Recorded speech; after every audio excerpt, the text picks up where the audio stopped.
À un certain moment, il faut être sérieux. J'interpelle les gens de Poule qui le suivaient, Yuki. Où en sommes-nous aujourd'hui?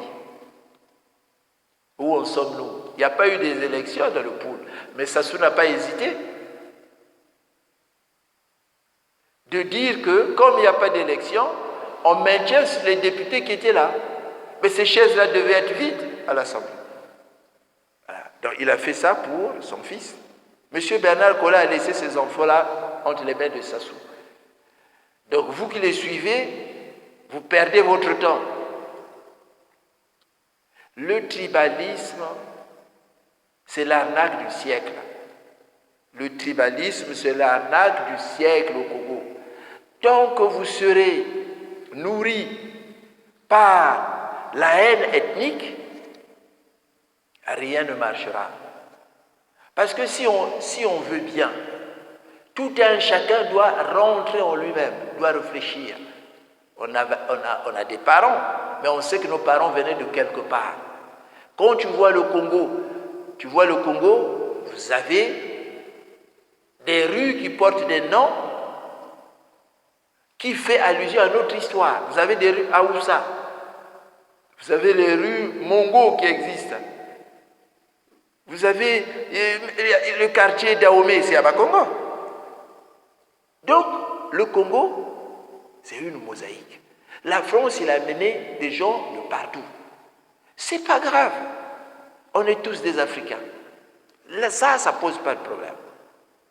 Mais d'où vient l'idée? Déjà, les ethnies que la France a créées, là, les ethnies là, doivent être bannies dans notre pays. Ces noms-là ne doivent être plus prononcés. Parce que quand tu vois, par exemple, dans l'Emboshi, quand tu vas aller trouver, vous allez trouver les Dahoméens, vous allez trouver les Sénégalais, vous allez trouver des gens qui viennent de la RDC, vous allez trouver même des gens, les Batéké, vous allez trouver tout le monde. Pourquoi pas? Il y a eu des gens les Bakongo qui ont fui, qui étaient dans la forêt là-bas. Il y a des signes qui ne trompent pas. Regardez, Sassou Nguesso n'a jamais honoré la mémoire d'Opango. Mais Opango parlait l'Ari. Hein? Opango parlait l'Ari. Vous voyez? Donc Opango a fait l'histoire du Congo. Mais aucune fois, même dans le discours de Sassou Nguesso, il parle d'Opango. Mais Chua n'en parlons pas. Les Botambongo n'en parlons pas. Donc, à un certain moment, parce que c'est l'histoire qui soude un peuple. Un peuple qui n'a pas d'histoire ne peut pas être soudé. Tu vois?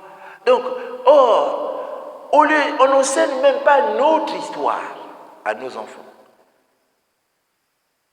Donc, tout le monde veut s'accaparer, voilà, de l'héritage du Congo. Le Congo, c'est une mosaïque. Seule la démocratie pourra nous transformer en nation. Seul le respect de la loi peut nous transformer en nation. Les ethnies, ce n'est pas la volonté des Congolais. Les ethnies, c'est la volonté des sociologues et des ethnologues français qui ont mis ça en place. Quand vous regardez même chez les Vili, vous avez des noms comme Fall, c'est des noms sénégalais. Hein? Les Fall, c'est des noms sénégalais.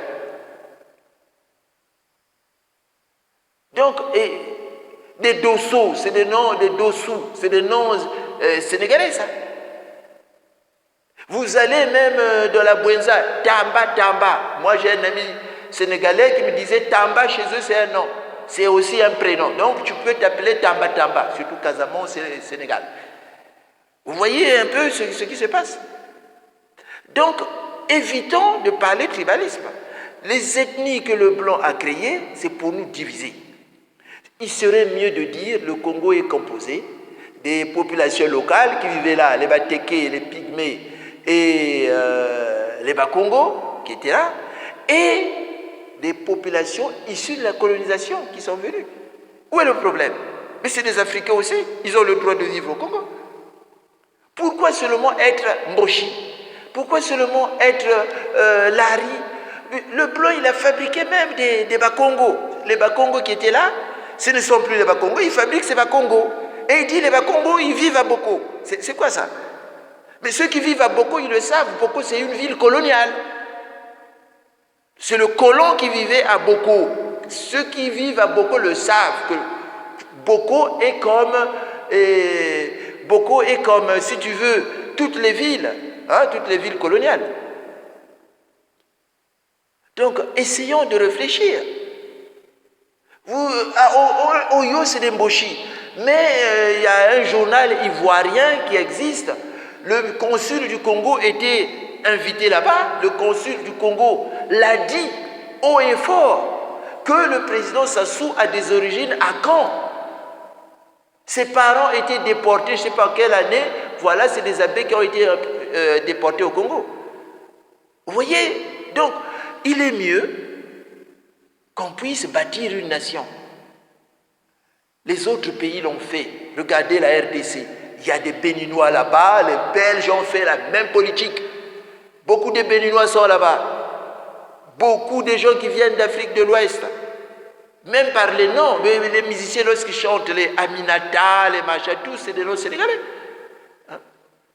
Les Ondongo, les gens, Sam Mangwana chantait Ondongo, qui est un Nigérien. Donc, vous voyez, donc, essayons un peu d'oublier cette notion de tribalisme-là, de bâtir, de travailler pour l'unité du Congo. Quelle que soit notre origine, quelle que soit notre couleur, on peut vivre ensemble. Le Congo, le problème du Congo, ce n'est pas le tribalisme. Le tribalisme, c'est un égrégore des Blancs pour nous diviser. Parce qu'eux, ils ne sont pas là. Les gens comme des Sassou, il faut qu'ils puissent avoir une masse derrière. Donc la masse, ce n'est pas le tribalisme. Mboshi, Bakongo, machin, tout ça. Mais oublions ça. Franklin Boukaka nous a montré la voie. Jacques Lubello nous a montré la voie. Aimons-nous. Parce qu'on n'a qu'une seule vie. Notre temps est court sur terre. Merci. Voilà ce que j'avais à dire. Donc, cherchons la cause. La cause, nous connaissons les causes. La modification de la Constitution, la modification de la Constitution et le hold-up. Sur la crise, c'est la commission de Sassou. Merci.